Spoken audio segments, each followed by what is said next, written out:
Vamos lá, meus irmãos, continuando aqui, nossa oitava aula de Introdução ao Novo Testamento 1, é o segundo bloco, tá bom? Estamos fazendo aquela síntese dos 4 evangelhos. Então, compartilhando agora e começando com vocês o Evangelho de Mateus. Leia para nós, Tomé, por gentileza. Mateus. Mateus e a lente do cumprimento. A conexão inquebrável com o Antigo Testamento. Fórmula recorrente, para que se cumprisse o que foi dito. A linhagem que retrocede até Abraão e Davi, costumes e expressões judaicas intactas, exemplo, Reino dos Céus, a Grande Comissão, capítulo 28, versículo 19, o Evangelho judaico rompe as fronteiras para todas as nações. Insight-chave, escrito para judeus cristãos, possivelmente em Antioquia. O objetivo é provar que a igreja é o novo povo de Deus, tomando o lugar da nação de Israel. Ou seja, Mateus, ele tem essa peculiaridade, assim como Marcos, possivelmente foi escrito para os gentios, em especial ao povo romano, latino, ou melhor, romano. Mateus é escrito ao povo judeu, à nação judaica. É claro que é para todos os demais povos, tá bom? Então, é mostrando agora a igreja é o novo Israel, tá bom? Então, continua para nós, Tomé, por gentileza. Os 5 pilares da nova lei, o novo Israel. O Sermão do Monte, capítulos de 5 a 7, a verdadeira retidão eterna. A Comissão dos 12, capítulo 10, o preço do testemunho. As parábolas, capítulo 13, o significado do reino. A comunidade, capítulo 18, humildade e perdão. Discursos escatológicos, capítulos 23 a 25, a rejeição de Israel e o futuro. Jesus, o novo e maior Moisés, ensino moldado como um novo Pentateuco. Joia, tá bom? Então, aqui são os pilares mostrando esse novo Israel. Então, pode ver que a maneira em que ele é estruturado tem essa característica. Ele preserva muito dos textos do Velho Testamento, a maneira, o hebraísmo, tá bom? Tudo bem até aí? Alguma pergunta? Continuando. Agora, Lucas. Leia para nós, Tomé, por gentileza. Lucas e a lente da certeza histórica. Autor gentil, médico amado e companheiro de Paulo. Grego mais refinado no Novo Testamento, preocupação com datas da história secular, césares e governadores, estabelecimento da inocência política de Jesus perante Roma. Core Drivers, dinamismo do Evangelho, impulsionado pelo Espírito Santo, com constante ênfase na oração de Jesus, em um tom de absoluta alegria e sucesso irresistível. Olha que interessante, irmãos. Lucas era um médico, a gente vai trabalhar bem essa questão quando for estudar o livro. O grego dele é refinado. O médico, para ele se tornar médico, mesmo naqueles dias, ele precisava estudar muito. Logo, ele aprendia não só sobre a ciência, anatomia, biologia, a questão dos remédios, na botânica, os efeitos que isso causavam no corpo, essa química, mas, naturalmente, ele tinha que ler muito, logo ele aprimorava o seu vocabulário. E olha aqui, mais uma vez, um grego refinado, ou o grego mais refinado no Novo Testamento. Agora, olha que interessante também. O que o médico é? Ele é detalhista. Pode ver que o evangelho dos detalhes é esse. E também outra coisa, nós notaremos que ele vai escrever para um público específico. Lembra que o Império Romano foi sedimentado sobre o mundo grego. Logo, tanto o povo latino, povo de Roma, mas quanto a cultura grega era comum. Então, olha a influência do Evangelho de Marcos, atingindo aqueles que eram os protagonistas daquele mundo, mas também atingindo a cultura daquele povo. A influência grega estava entre todos, em Roma e nos demais países ali envolvidos. Então, a maneira em que o Espírito Santo dá essa ênfase para ele, mostrando a esse público, tem uma relevância muito grande, tá bom? Então, tudo bem até aí? Alguma pergunta? Pastor, o grego refinado aí que ele fala seria como? É uma linguagem diferente no grego refinado? Você vai compreender perfeitamente bem. Por exemplo, irmã, quando nós... vamos pegar aqui um exemplo. Hoje, no português contemporâneo, tá bom? Sim, A irmã participou dos dias em que o pastor Ribeiro estava na nossa igreja, não foi? sim. O pastor Ribeiro, ele é um catedrático, ele é um mestre, ele é até meu professor. E ele é fluente em línguas. Ele é fluente tanto no português quanto no inglês, mas principalmente nas línguas bíblicas. São chamadas línguas mortas. Se você notar a maneira que o Ribeiro pregava e a maneira que eu prego, é diferente. A construção do vocabulário do Ribeiro é muito mais refinada. Por quê? Porque ele é um linguista. Então, Ah, muitas vezes, os termos, as ideias, as palavras do Ribeiro são muito mais elevadas do que a minha.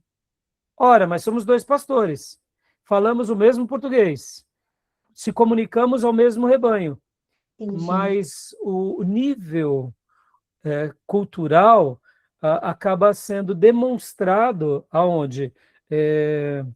Na forma que falamos, como falamos, ou como conjugamos as nossas sentenças, construções verbais. O Ribeiro é o meu professor.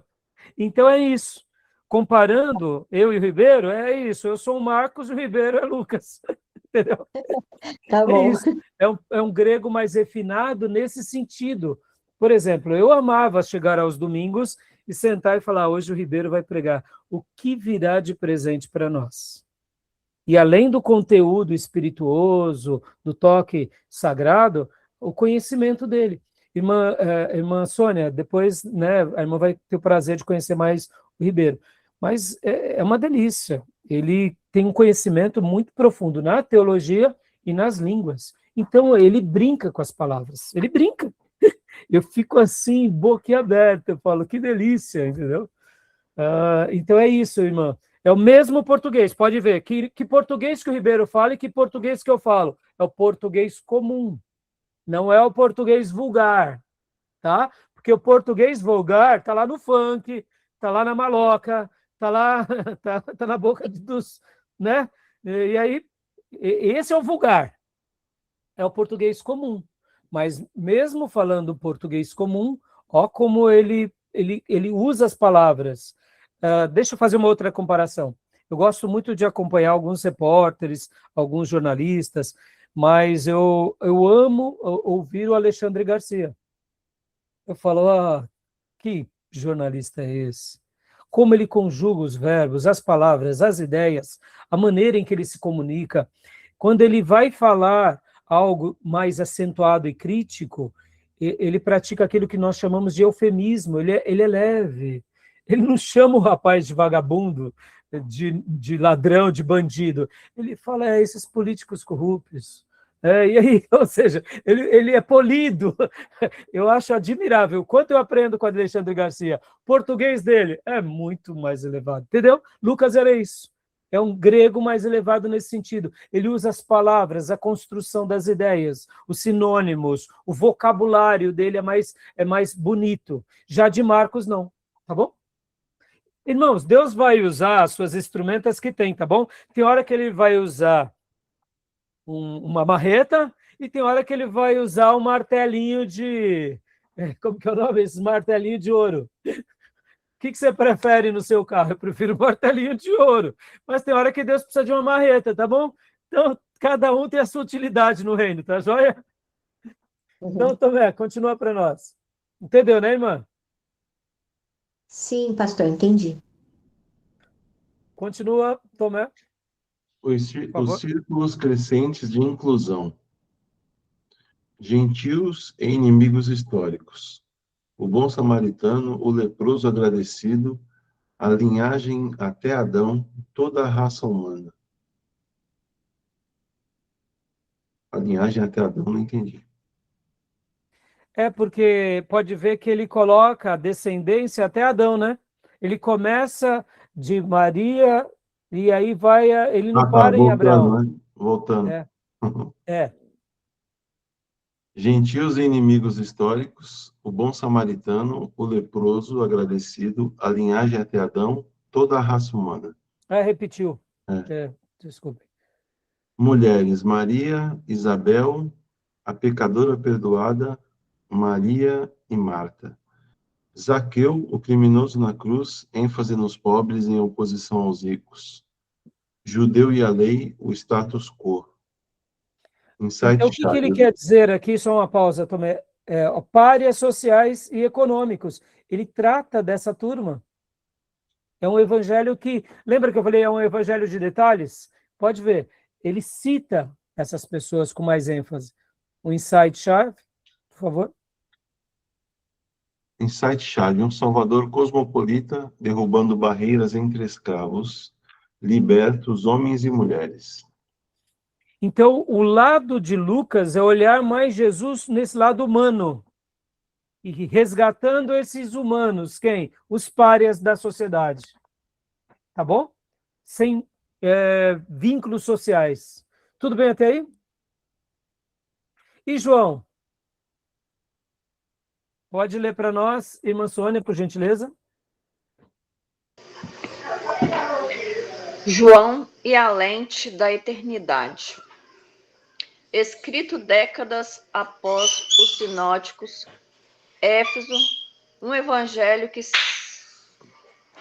suplementa os outros, com discursos longos, em vez de narrativas de ação contínua.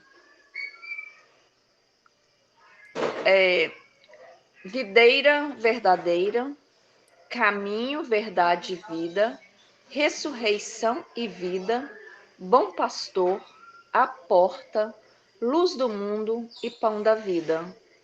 É o eu sou, né? Que é Jesus, não é isso? Exato. Foco absoluto na divindade do verbo encarnado contra o nascente gnosticismo. Mais para frente nós vamos trabalhar sobre isso. Lembram? Ele escreve o evangelho aqui por volta dos anos 80 a 90. Nós não temos a data exata.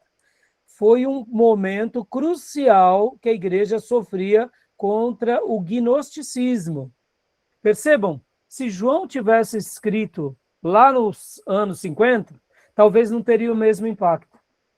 Mas ele foi uma resposta àquele povo naquele período, tá bom? E podem ver que a lente que prisma sobre o olhar de Jesus de João é que Jesus é Deus. Jesus é divino. Eu sou o pão da vida, a luz do mundo, a porta, o bom pastor, a ressurreição, a vida, o caminho, a verdade, a vida e a videira verdadeira. Ele não só usa a expressão eu sou como essa identificação, mas também em várias outras ocasiões ele menciona que ele é o eu sou o que sou, o mesmo revelado a Moisés na sarça. Antes de Abraão existir, eu sou. Ele usou o mesmo termo, dando essa ideia. Assim como o Eterno se revelou a Moisés na sarça, eu estou me revelando a vocês agora. E aí houve aquele choque. Os judeus olharam para isso e falaram, opa, pera lá, como ele fala que esteve com Abraão, se ele não teve nem 50 anos? Ou Moisés, e aí vai, tá bom? Tudo bem até aí? Então, essa é a abordagem. Aqui, a arquitetura teológica de duas camadas. A irmã consegue ler ou está muito pequeno? Está bem pequenininho, né, irmã? Pastor, o João aí, ele revela a divindade de Jesus, é isso? Que Jesus isso, exatamente. O olhar de Marcos é um Jesus que trabalha, que é prático. O olhar de Mateus é um olhar de Jesus como o cumprimento de todo o Velho Testamento.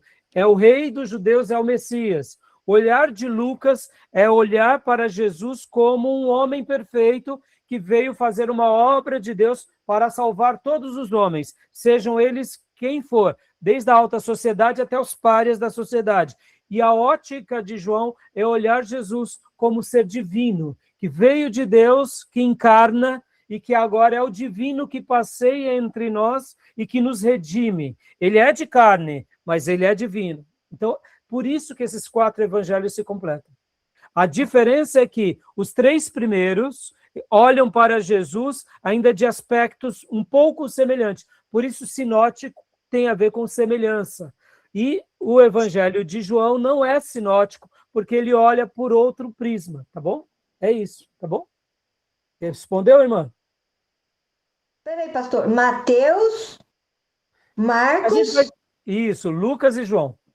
Ah, tá bom. A gente vai voltar a esses pontos com mais detalhes já já. Então, aqui, eu vou ler agora, irmã, porque está bem pequenininho, a arquitetura teológica de 2 camadas, realidade física base / o Sinai. Água transformada em vinho, multiplicação dos pães, cura do cego e a lavagem dos pés. Na água transformada em vinho é o fim ritualístico judaico obsoleto. A multiplicação dos pães, Jesus como sustento espiritual exato, mostrando aqui que ele é o grande e novo maná.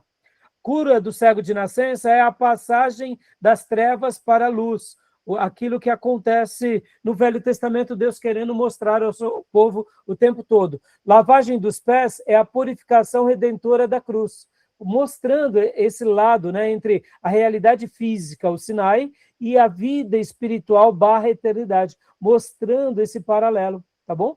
Ó, a escatologia realizada, vida eterna, começa no momento em que se crê, o agora e o futuro. Ou seja, é a realidade física, o Sinai, mas unido à verdade espiritual, à eternidade. O agora e o futuro. Aquilo que nós mencionamos na última aula, o já e o ainda não. Pode ver que João vai trabalhar muito sobre isso, tá bom?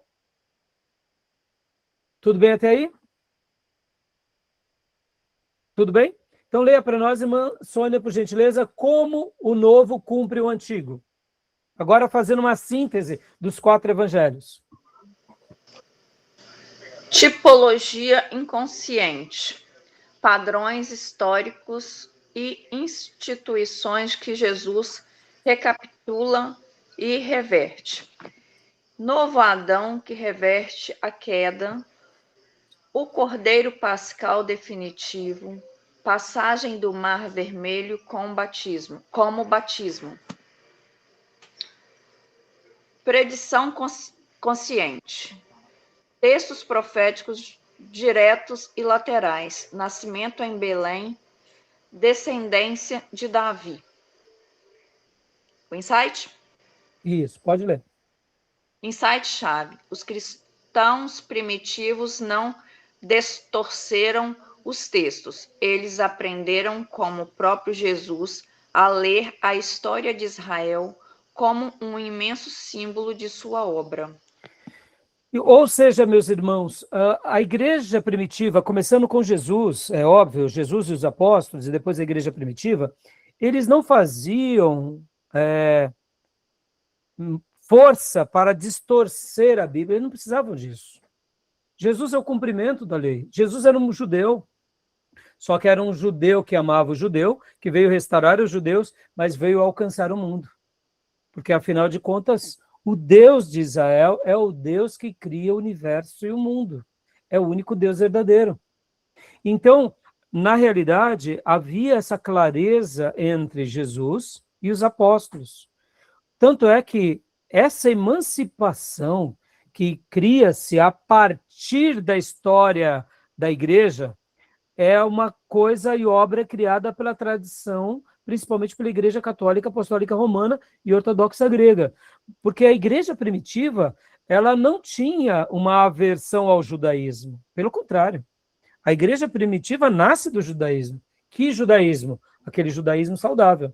Não o judaísmo dos líderes religiosos que tentaram matar Jesus, nem dos grupos revolucionários, mas podem ver que é o cumprimento do Velho Testamento. Então, num primeiro momento, tanto Jesus, e depois que Jesus realiza a sua obra de redenção, passando agora aos apóstolos, a igreja crescia nessa efervescência do evangelismo, atingindo judeus e gentios, judeus e gentios, judeus e gentios. Isso era tudo muito harmonioso.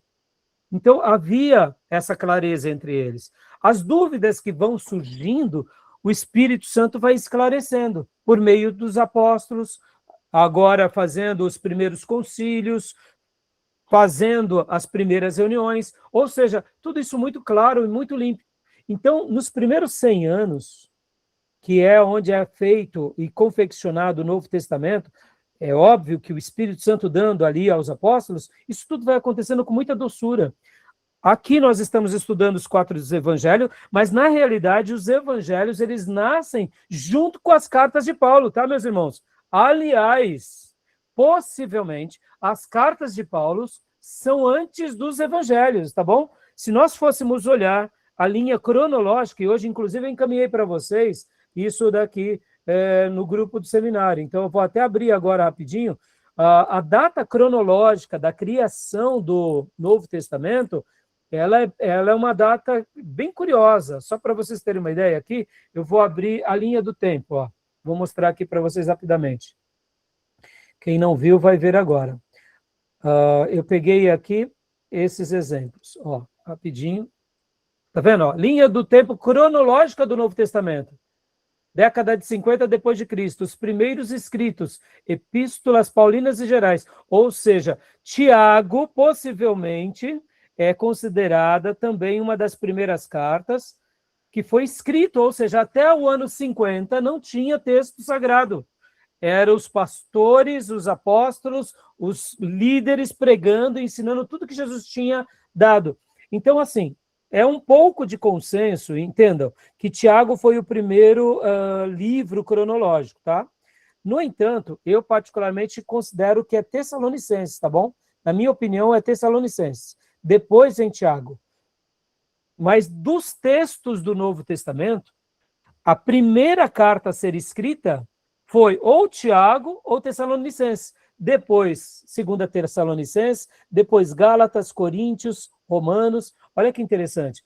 Aqui são ordens aproximadas, tá, meus irmãos? Depois, na década de 60, Filipenses, Colossenses, Efésios, Filemão, 1 Pedro, 1 Timóteo, Tito, depois Marcos, Timóteo, Hebreus, e aí, por último, vem o Evangelho de Mateus, Lucas, Atos, Judas, e depois vem 2 Pedro, João, 1ª, 2ª, 3ª João e Apocalipse. Aqui é uma datação provável, tá? Podem ver que as datas aqui estão diferentes. Pode notar que aqui, por exemplo, Marcos está aqui, ó. Evangelho de Marcos, onde está? Aqui, anos 65 a 70. Eu não acredito que foi nessa data, tá? Mas, assim, os estudiosos também comentam sobre isso. Eu vou pegar agora essa segunda datação, que ela é mais, vamos dizer assim, mais conservadora. Ó, aqui, ó. Segundo essas escolas, que é a escola ortodoxa, catolicismo ortodoxo, eles vão trabalhar que o primeiro evangelho é Mateus, possivelmente escrito em aramaico e hebraico, depois vem Tiago, aí depois vem Gálatas, anos 50, 1ª e 2ª Tessalonicenses, Evangelho de Marcos, 50 a 60, 1ª e 2ª Coríntios, 55 a 60 e 56, Romanos, 57, olha só, Evangelho de Lucas e Atos, anos 60 a 62, Efésios, Filipenses, Colossenses, Filemão, por volta dos 60 aos 62, 1 Pedro, ano 63, 1 Timóteo, 63, Hebreus, 65, 2 Pedro e Judas, 65, 66, 2 Timóteo, 66, 67, e aí vem por último o Evangelho de João, por volta de 85, 1 e 2 João, 85 a 90, e Apocalipse de João, 95. Eu, particularmente, gosto mais dessas datas, tá bom? Agora, nós também temos outras datas, não temos, assim, irmãos, entendo, tá? Essas datações são discussões da teologia, tá? O que eu quero mencionar aqui para vocês? Indiferente se foi o Evangelho de Marcos, o primeiro, ou se foi Tessalonicenses, ou se foi Mateus, notem bem que até por volta do ano 50 só tínhamos poucos materiais escritos. Entenderam? Interessante, né? E a ordem do Novo Testamento, principalmente dos 4 evangelhos, vamos voltar aqui rapidinho, olha só que interessante. Deixa eu voltar aqui para vocês. Ó. Olha só, essa informação é bem legal. Quando a gente vê essa tabela aqui, por exemplo, que foi a tabela que o nosso irmão Gundry seguiu, que Marcos é por volta do ano 50. Olha só. Deixa eu pegar aqui. Tá vendo? Marcos por volta do ano 50. Mateus por volta do ano 60. Lucas por volta aqui entre 60 e 70. E João entre 80 e 90. Guardem isso. O nosso Novo Testamento, ele começa com Marcos ou com Mateus?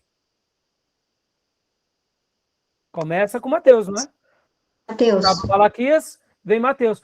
Ou seja, a ordem dos 4 evangelhos não estão por ordem cronológica. Eles estão por ordem de prioridade teológica. Por quê? Por que foi colocado assim Mateus antes de Marcos? Porque quando nós lemos Mateus, faz uma ponte direta com todo o cumprimento do Velho Testamento. Não é assim? Ou seja, os pais da igreja entendiam que Mateus, ele preenche essa lacuna entre o Velho Testamento, o período interbíblico e o Novo Testamento. Quando você está lendo, ele representa mais, porque ele já traz as linhagens de Davi, mostrando a fé judaica, ou seja, ele fecha essa ponte. Então, a ordem não é cronológica, a ordem é por estrutura pedagógica, didática. E depois de Atos, porque Atos é um livro histórico. E as cartas de Paulo, por que foram deixadas de Romanos até Filemão? Porque aí é uma ordem de estrutura pelo tamanho.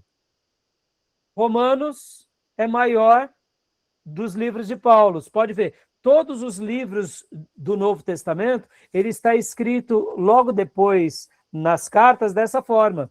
Você notará que começa com Romanos, vai para 1 Coríntios, 2 Coríntios, Gálatas, Efésios, Filemão, Colossenses, 1 e 2 Tessalonicenses, e por último, e depois vem 1 Timóteo, 2 Timóteo, Título e Filemão. Vai por ordem decrescente, ou seja, o livro maior para o menor, não cronológico. Tá bom? Então, o Novo Testamento foi estruturado assim, mas poderíamos montar o Novo Testamento de forma cronológica? Poderia. Só que concorda que o leitor inicial talvez perdesse um pouco, né? Então, primeiro são os evangelhos, por prioridade didática e teológica, depois os escritos de Paulo, porque Paulo, querendo ou não, foi aquele que estrutura, ou o apóstolo que mais recebe as doutrinas, e depois as demais cartas. Entendeu? E fechando com o Apocalipse como desfecho final de todas as coisas. Então, essa é a estrutura do Novo Testamento, tá bom? Então, eu só fiz esses comentários aqui para enriquecer um pouco a aula de vocês, tá bom? Alguma pergunta? Alguma dúvida? Tudo bem até aí? Então, a matriz diagnóstica dos evangelhos, para a gente fechar aqui, meus irmãos, ó, Marcos, Mateus, Lucas e João. Data provável, anos 50, Mateus, anos 60, Lucas, anos 60 também, e João, anos 80 ou 90. Aqui, entendam, irmãos, a gente não tem um número preciso, tá bom? Isso não perde nada, tá, meus irmãos? A prioridade não é saber a data, a prioridade é ter conhecimento do conteúdo, tá bom? O autor não quis dar essa evidência. Ponto. Por que não? Por que não? Ezequiel, quando escreve, guiado pelo Espírito Santo, não quis colocar os detalhes e a data? Pois é, mas tem outros profetas que não. O Novo Testamento está dessa forma. Acreditamos que foi assim que Deus permitiu, tá bom? Poderia ser assim, no 2º ano do imperador tal, eu, Paulo, lá da cidade tal, da casa tal, poderia estar tudo assim, poderia ou não? A localização, então, é em Roma, de Marcos, Mateus, Antioquia da Síria, Lucas, Roma ou Grécia, João, Éfeso. A audiência original de Marcos, gentios de Roma, de Mateus, para os judeus, de Lucas, gentios e gregos, e de João, população em geral. Ou seja, João, quando fala sobre a divindade, o foco dele é atingir todos, sem grupos específicos. Não que os outros queiram apenas atingir esses grupos, mas nós notamos que houve uma peculiaridade com eles, assim como as cartas. A carta de Corinto foi escrita para Corinto, a carta de Gálatas para Gálatas, a carta de Efésios para o povo de Efésios. Isso não significa que Deus não quer falar conosco. Quer dizer o seguinte, que foi escrito em primeiro lugar para eles, mas logo depois para abençoar os demais, tá bom? Tema central de Marcos é atividade remidoras, de Mateus, o novo povo de Deus, tema central de Lucas, é a certeza histórica, o tema central de João, fé para a vida eterna. O retrato de Jesus em Marcos, o servo trabalhador, de Mateus, o retrato é o Messias judaico, Lucas, o Salvador simpático, e João, o retrato de Jesus é o Filho encarnado. O ritmo e o estilo de Marcos, ação rápida e urgente, é tudo muito rápido. Para onde? Para onde? Para onde? É o Evangelho das Martas, tá bom? Brincadeira, irmão, brincadeira. Mateus, o ritmo, o estilo, é estruturado e didático. Lucas, é inclusivo e cosmopolita. E o ritmo e estilo de João, profundamente teológico e simbólico. Brinquei com o Marcos, tá, meu irmão? Tem nada de Marta aqui, não, tá? É assim, eu só lembrei porque Marta era muito prática, né? Prática até demais. Jesus na casa dela, ela lá lavando a louça, limpando a casa, né? Ai, ai. Vamos lá. Então, tudo bem até aí, meus irmãos? O retrato quádruplo, a síntese. Leia para nós, Tomé, por gentileza, por favor.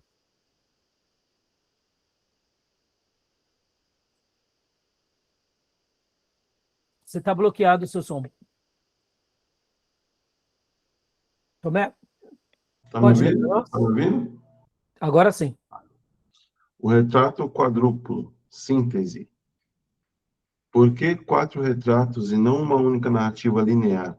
Uma única biografia não suportaria a magnitude histórica e teológica do sujeito. Os 4 evangelhos funcionam como testemunhos complementares e, por vezes, em tensão cruzada, que, ao serem combinados, criam um holograma 3D inquebrável do Cristo histórico eterno. Tá bom, meus irmãos? Tudo bem? Aqui, lente, qual lente para qual audiência moderna? O pragmático, busca ação, urgência e fatos diretos, Marcos. O analítico valoriza raízes históricas, cumprimento de profecias, estruturas morais, Mateus. Pode ver, é o cumprimento de profecia o tempo todo. O focado no social, preocupa-se com justiça, minorias, universalidades e compaixão, é Lucas.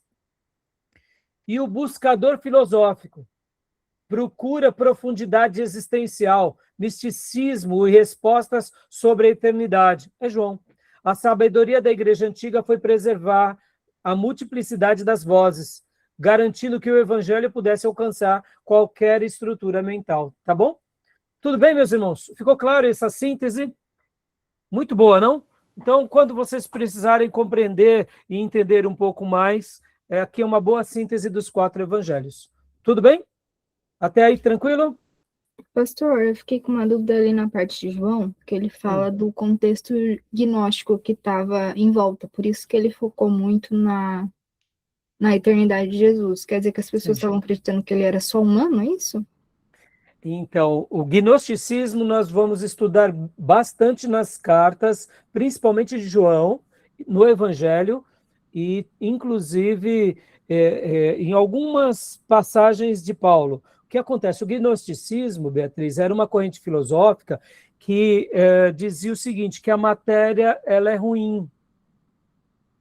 Então, quando muitos cristãos começam agora a flertar com a doutrina gnóstica, eles acabam sendo influenciados e uma corrente de um pensamento cristão gnóstico começa a entrar dentro da igreja. Por exemplo, que a matéria ela é ruim e o espírito é bom. Logo, Jesus existiu, mas ele não era carne. Ele veio somente como espírito entre nós. Então, o que as pessoas viam não era a carne de Jesus, era um espírito ambulante.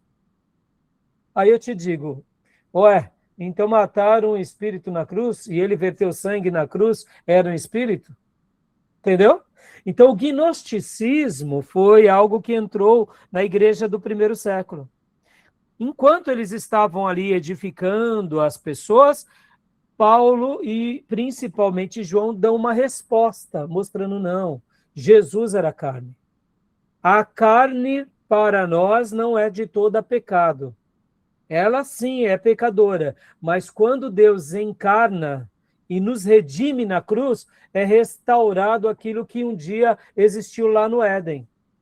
Entendeu, filha? E aí, então, essa ideia gnóstica cai por terra. E o gnosticismo, ele recebe um golpe na jugular. Então, a gente vai aprender mais, não só aqui nas cartas, mas principalmente quando a gente for estudar sobre teologia sistemática e principalmente Jesus e algumas outras doutrinas de teologia sistemática, tá bom? Então é por isso, o gnosticismo era algo bem presente. Por isso que João, quando ele escreve, ele destaca para o povo cristão e para o mundo daquela época, olha, ele veio em carne, mas ele era espírito.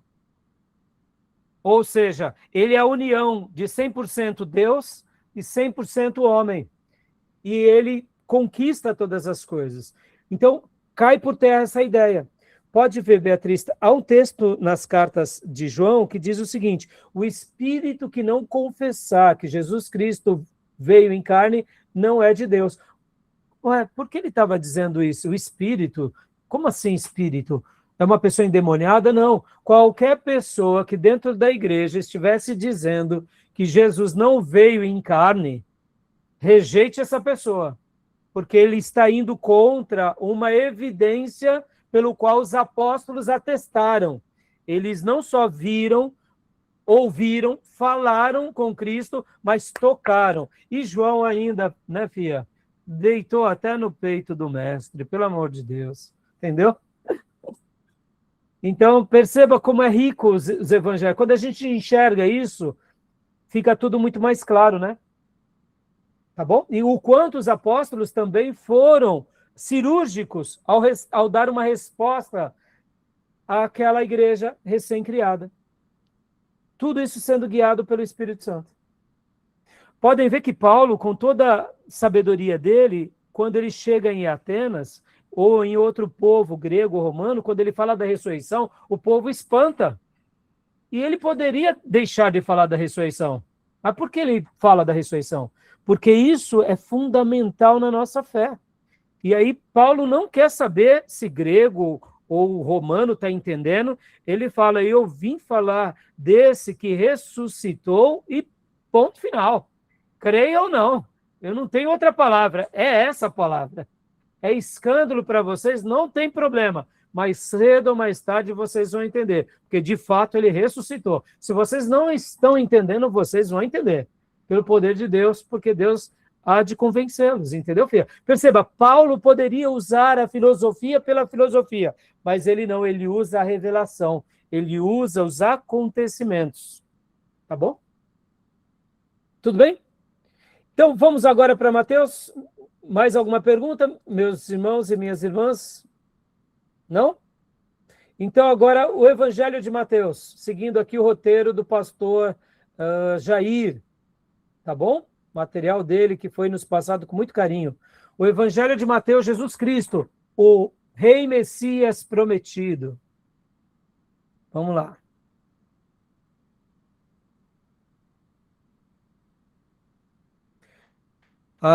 Iremos tratar sobre a autoria, Mateus o evangelista, Mateus e o ofício de publicano, Mateus e os impostos, a data da composição, local e destinatário, propósito, Mateus, o evangelho para os judeus, tá bom?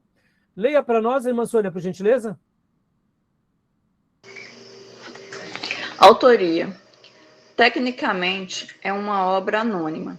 A autoria de Mateus é confirmada pelo testemunho dos pais apostólicos, Pápias, Irineu, Orígenes, Eusébio de Cesareia, pelas evidências textuais internas. Joia. Ou seja, tecnicamente anônimo, porque ele não coloca eu, Mateus, eu, Levi, chamado depois de Mateus. Não, ele não coloca. É anônimo. Mas nós sabemos pela história e tradição da igreja, e principalmente pelos pais da igreja, Papias, Irineu, Orígenes, e principalmente Eusébio de Cesareia. Guardem esse nome, irmãos. Um dos maiores historiadores da igreja é Eusébio de Cesareia, tá bom? Eu estudo muito ele, nós estudamos muito ele em história eclesiástica, tá? Pastor, por que temos muito material de Eusébio de Cesareia? É simples, irmãos, porque Eusébio de Cesareia é logo depois do Édito de Milão, tá bom? Logo depois que Constantino oficializa o cristianismo também como religião pacífica, que os romanos não poderiam mais perseguir. Aleluia! E então agora os nossos irmãos ali do quarto século começam a ter paz. Então Eusébio é um estudioso e ele começa a registrar toda a história de quem? Dos seus dias e dos antepassados até do Novo Testamento. Por isso que nós temos muito material de Eusébio de Cesareia, tá bom? Mas e aí? E os outros pastores e pais da igreja? Temos materiais, mas eles escreveram debaixo de muita perseguição, tá bom? Então é natural que nós não tenhamos muitos documentos. Então, continuando aqui, meus irmãos. Aqui. Autoria. Aqui são palavras de Papias, citado por Eusébio de Cesareia em História Eclesiásticas L3/C39. Aqui seria como se fosse linhas, como capítulos e versículos, tá? Olha só o que ele diz. Mateus compôs sua história a respeito de Jesus em dialeto hebraico e cada um trazia segundo a sua capacidade. Tá bom? Ou seja, ele está citando Papias, que possivelmente Mateus foi escrito em hebraico. Tá bom? Aqui também Clemente de Alexandria, também citado por Eusébio de Cesareia, em História Eclesiástica. Abre aspas. Mateus, de fato, produziu seu evangelho escrito entre os hebreus no dialeto deles. Logo, podemos entender também que poderia ser em aramaico, tá bom? Por isso que se tem uma dúvida, Mateus foi escrito em hebraico ou em aramaico? Nos dias bíblicos se falava aramaico, e não se falava tanto hebraico. Hebraico era a língua pela qual estava escrito o Velho Testamento, e também no grego koiné, mas naqueles dias, na Palestina, se falava o aramaico. Então, a dúvida é, foi escrito em hebraico ou em aramaico? Entendeu? Por isso que nós não temos ainda esse achado arqueológico. Logo depois que o Evangelho de Mateus chegou nas outras igrejas, foi feita a tradução para o grego koiné. Então, nós temos muito documento em grego koiné, tá bom? De todo o Novo Testamento, possivelmente só o livro de Mateus foi escrito em hebraico, tá, irmãos? Orígenes, também citado por Eusébio de Cesareia, abre aspas. Segundo aprendi com a tradição a respeito dos 4 evangelhos, que são os únicos inquestionáveis em toda a igreja de Deus, em todo o mundo, o primeiro escrito de acordo com Mateus, o mesmo que fora publicano, mas depois apóstolo de Jesus, o qual, tendo-o publicado para os convertidos judeus, o escreveu em hebraico.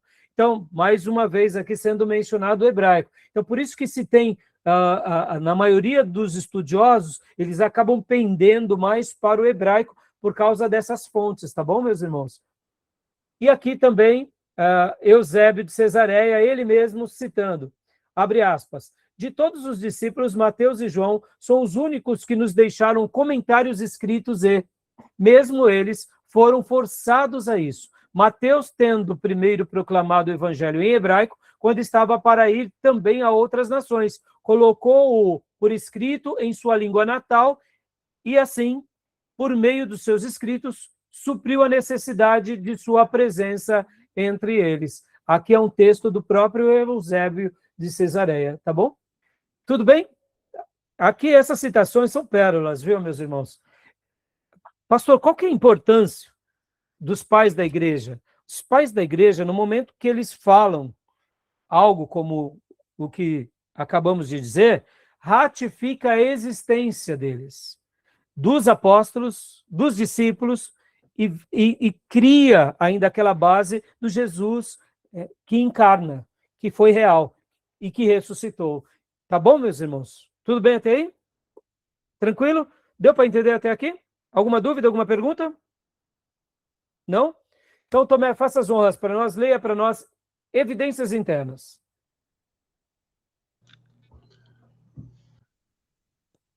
Autoria das evidências internas, né? Mateus, capítulo 9, versículo 9. Mateus é o nome dado ao coletor de impostos somente no primeiro evangelho. Nos demais evangelhos, o nome mencionado é Levi. Mateus 10, versículo 3. Passagem referente ao publicano. Mateus 27, versículo 3. Somente Mateus registra que Judas se arrependeu, atirando as 30 peças de prata de volta ao templo, saindo para suicidar-se. Mateus 28, 12. Somente Mateus registra que uma boa soma de dinheiro foi paga aos guardas do sepulcro pelos principais sacerdotes para assegurar o silêncio sobre a ressurreição de Jesus.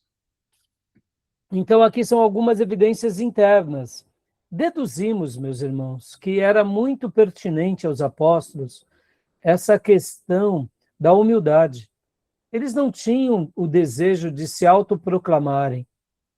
Essa festa que é mencionada aqui na casa de um grande publicano, possivelmente é a própria casa de Mateus, viu? Mas ele poderia dizer, foi na minha casa. Mas não. Pode ver, ele não se identifica. Quando João também escreve o seu evangelho, e ele fala sobre ele próprio, e ele diz que Pedro perguntando ao discípulo a quem Jesus amava. Ué, mas não está falando dele próprio? E por que ele fala na terceira pessoa? Era muito pertinente aos apóstolos e discípulos a humildade. Lembram que, assim quando Jesus faz a entrada triunfal, como nas últimas aulas nós aprendemos aqui, estudando, né, aquele material muito legal do Gundry, mostrando, né, Jesus e o grande advento, as grandes conquistas, mostrando a grande personalidade dele, né, como eu gosto de chamar, o evento crucial, a carreira de Jesus. O que acontece? Tiago e João queriam saber quem estariam do lado de Jesus. Eles ainda tinham no coração que Jesus seria esse líder militar. Então, já que Jesus vai ser o líder militar, seguindo o exemplo de Davi, quem vai estar do teu lado? Quem vai ser o primeiro general ou se não, o primeiro-ministro? Quem vai estar do lado com poder? E Jesus tira qualquer expectativa de vaidade, mostrando, olha, eu não vim aqui, olha o jumento que eu acabei de entrar, eu entrei como paz, eu não vou ser esse líder militar. Em outras palavras, acaba com essa bobeirada. E pode ver que os filhos do trovão aprendem muito bem. E eles se tornam humildes. Podem ver que os apóstolos quase não têm uma demonstração, né, deles próprios. Paulo a gente acaba sabendo um pouco mais porque ele acabou sendo muito usado. Senão a gente talvez não saberia. Então, aqui são algumas evidências internas. E podem ver também que Mateus, ele conhecia bem o que era o dinheiro, e essa questão da soma, quantidade, as peças de prata, ele registra, porque isso fazia muito parte da vida dele, né? Ele era um contador, ele era um publicano, ele fazia a contabilidade para Roma, sendo um coletor, né, para Roma, entre o seu próprio povo, tá bom? Tudo bem até aí? São características do evangelho, tá? Pode ler para nós, Mateus, Marcão, por favor? Mateus, o evangelista. Mateus, também conhecido por Levi, Marcos 2,14, foi um dos apóstolos originais do Senhor Jesus. Na lista dos discípulos de Cristo, ele aparece em 7º lugar nos evangelhos de Marcos, Lucas e em 8º lugar na lista do evangelho de Mateus e no livro de Atos. Ao ser chamado por Jesus, abandonou tudo e passou a segui-lo. Mateus 9:9, Marcos 2:14 e Lucas 5, de 27 e 28. O texto de Mateus 10:3 o designa como publicano, ou seja, um cobrador de impostos. E o mais lindo, irmãos, que assim como Jesus vai a Pedro, Tiago, João, e fala, eu vou fazer de vocês pescadores de homens, sigam-me. Com Mateus foi algo, eu diria, muito difícil. No contexto judaico, ele era um judeu desprezado, mas ele tinha a cobertura e a proteção dos romanos. Mas agora vem o Messias e agora o desafia para que ele o siga. E a Bíblia mostra que os publicanos eram muito prósperos.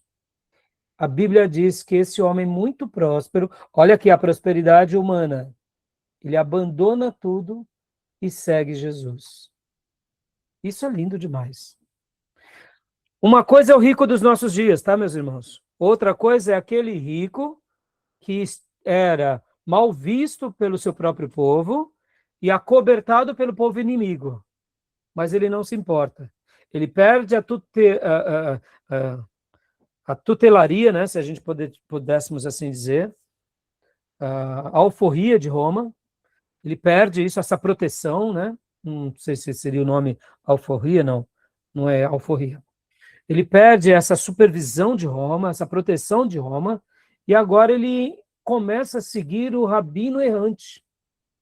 Porque Jesus, vamos lá, olha que situação contraproducente. Jesus não era bem visto pela alta cúpula do judaísmo. Jesus era mal visto, ele era um rabi errante, um rabi marginal.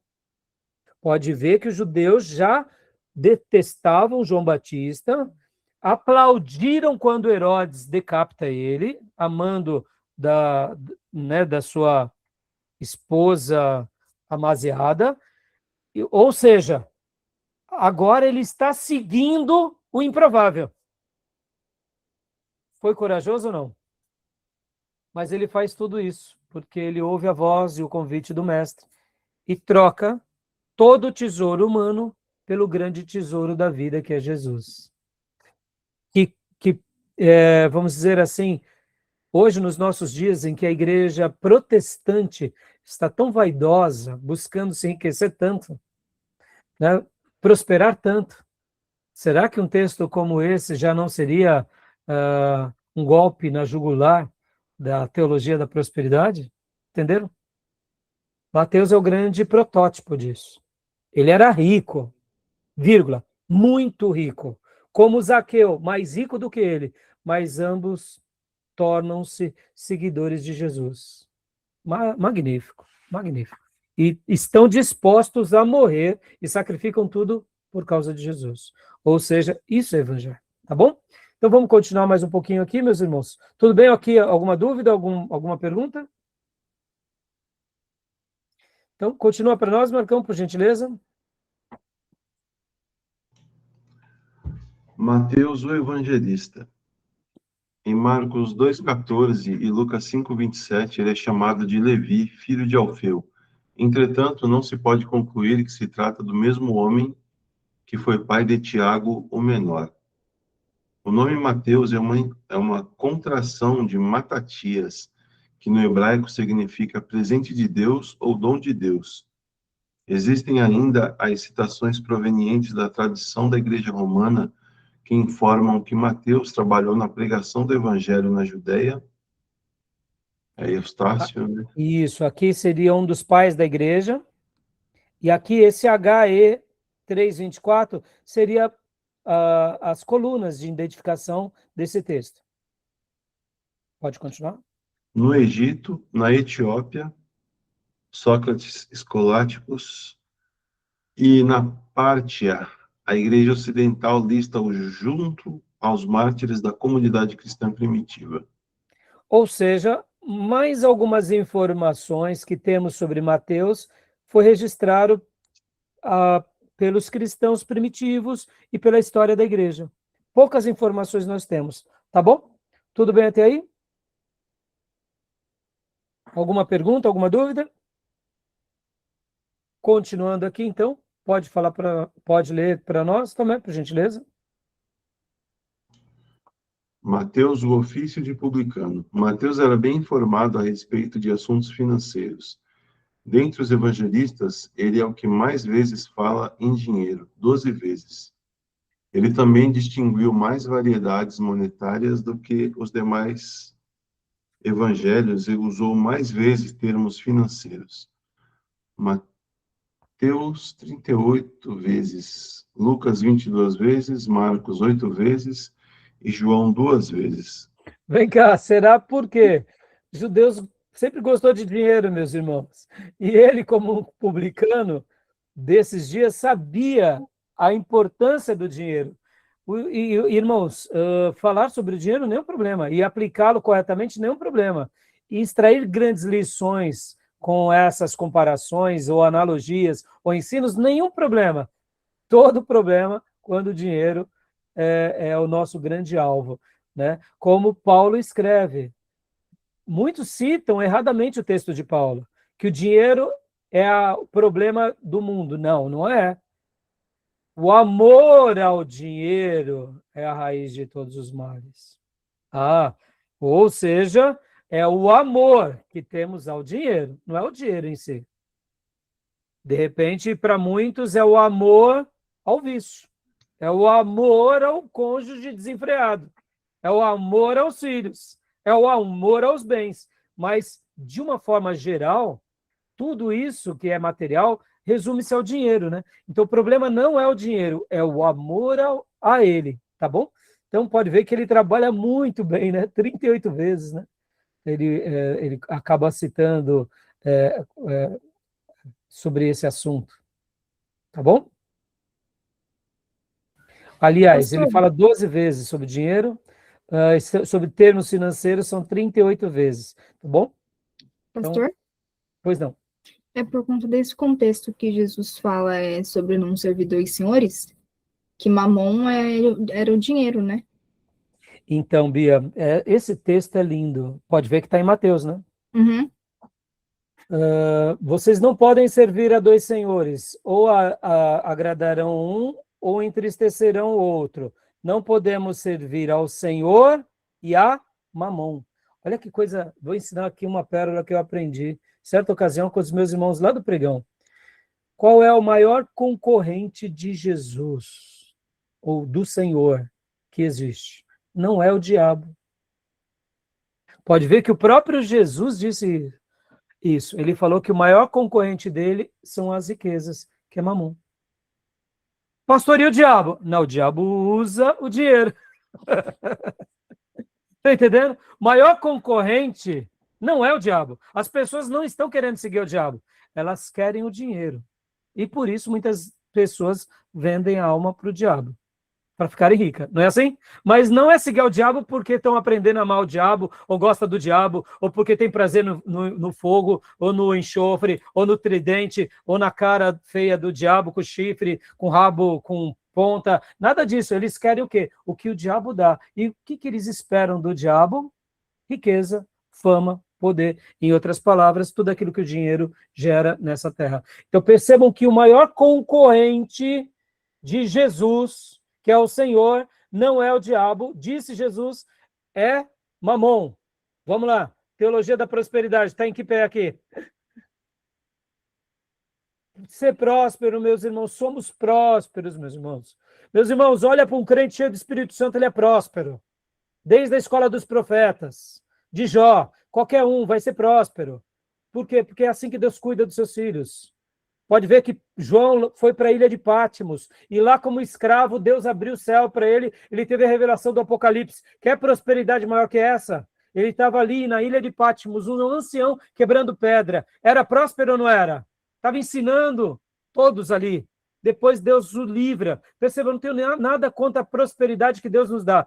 Tenho tudo contra a teologia da prosperidade, que é um engodo, como eu já disse e repito, é um ídolo invisível da igreja protestante. E olha aqui, meus irmãos, olha, para nossa vergonha, a igreja católica não padece desse mal. A igreja ortodoxa grega não padece desse mal. Eles não pregam teologia da prosperidade. Os padres fazem voto de pobreza, as freiras fazem voto de pobreza, mas protestante cria um altar à teologia da prosperidade. Tá certo ou tá errado? Meus irmãos, por isso que a gente tem que voltar para a história e aos pais da igreja e aos reformadores. O que os reformadores e os grandes avivalistas tinham? Eles tinham uma vida de modéstia. Ou seja, sabiam viver felizes com o que Deus tinha dado. Percebam, não tenho nenhum problema quanto à prosperidade. Todo problema é quando a gente começa a adorar Mamon, revestido de alguma coisa que Deus não quer. Tá bom? Então, respondeu, Bia? Olha aí, isso daqui vale a aula de hoje. Concorda? Tenha essa clareza, irmãos. Se liberto disso. Se Deus deu o dom da riqueza para alguns dos irmãos, usem a riqueza para a glória de Deus. Sejam ousados. Ganhem o máximo de dinheiro que vocês puderem. Eu tenho um lema que eu gosto de ensinar aqui para minha família, vez por outra eu ensino na igreja. Ganhem tudo que você puder ganhar honestamente. Tudo. Se Deus quiser que vocês sejam milionários ou bilionários, sejam para a glória de Deus. Guardem o máximo possível. Ou seja, ganhem o máximo possível. Guardem o máximo possível e gastem o mínimo possível. E aí vocês vão abençoar o reino de Deus com muita graça. Como eu digo, por que eu falo guardar o máximo? Irmão, porque o que você tem não é seu. O que a Bíblia nos ensina? Que nós somos mordomos. O que eu tenho não é meu. Logo, se Deus me fez ser rico, que eu possa consagrar essa riqueza a serviço de Jesus. Pastor, então quer dizer que eu tenho que vender tudo e dar aos pobres? Se for a vontade de Deus, sim. Mas e se a vontade de Deus for que você seja um empresário para gerar riqueza na nação, gerar prosperidade na nação, criar desenvolvimento, tecnologia? Seja esse ousado, filho. Entendeu? Deixa Deus te guiar. Não tenha limites. Por isso que eu amo essas pessoas que são desprendidas nesse sentido. Deixa Deus escrever a sua história. Faça o que Deus tem para a sua vida. Não sei se você será um Mateus, ou quem sabe você será um Neemias, ou quem sabe você será um José do Egito, ou quem sabe você será um Daniel. Percebam, eles consagraram a vida deles e os recursos deles, e Deus foi glorificado. Tá bom? Beleza, meus irmãos? Então, aqui, Tomé, para a gente encerrar essa parte. Alguns historiadores acreditam que ele foi funcionário publicano do tetrarca Herodes Antipas, e que trabalhava na região de Cafarnaum. Então, são relatos históricos, tá bom? Beleza, meus irmãos? Vamos parar aqui, para a nossa aula não ficar tão longa, tá bom? E a gente volta em alguns minutos, e aí a gente volta para o último bloco, tá bom? Alguma pergunta, alguma dúvida? Não? Então vou parar aqui a gravação, voltamos em instantes.